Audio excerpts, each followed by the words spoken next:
បើនិយាយថាអ្នករលូតកូនកើនឡើងច្រើនមែនកូនអត់លូតលាស់កើនឡើងច្រើនមែនហេតុអីបានសបោម៉ែឃើញតែម្នាក់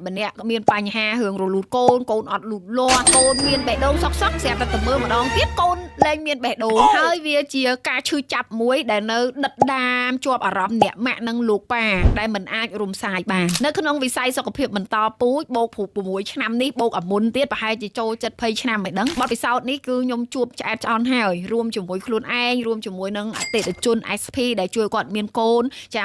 7,000 នាក់និងអ្នកផ្សេងទៀតដែលគាត់យើងជួយហើយតែជួយមិនបានជោគជ័យជួយមិនបានជោគជ័យហ្នឹងកើតទុកជាងអត់បានជួយទៀតបងប្អូនអ្នកគ្នាជួយបានជោគជ័យបានន័យថាម៉េចជួយឲ្យគាត់គ្រាន់តែធ្វើតេស្តទឹកនោមឃើញមានចាគាត់អរំភើបអត់កូន4-10ឆ្នាំអីអូយខ្ញុំមានកូនហើយយើងមានគ្រួសារពេញលេញដូចគេហើយស្រាប់តែលទ្ធផលចុងក្រោយកូននឹងវាអត់វិវត្តកូននឹងវាអត់លូតលាស់ឬក៏អត់លូតមកវិញវាធ្វើឲ្យគាត់នឹងមិនអាចប្រឡែងបានហើយឈឺចាប់ជាងអត់កូនដោយសារពេលអត់កូនវាអត់ទទួលបានអារម្មណ៍បែបហ្នឹងទេពេលមានកូនគឺទទួលបានអារម្មណ៍រំភើបទទួលបានក្តីសុខទទួលបានរូបភាពថ្មីចង់ដោះលែងអាហ្នឹងគឺលែងអត់ចេញតែម្ដង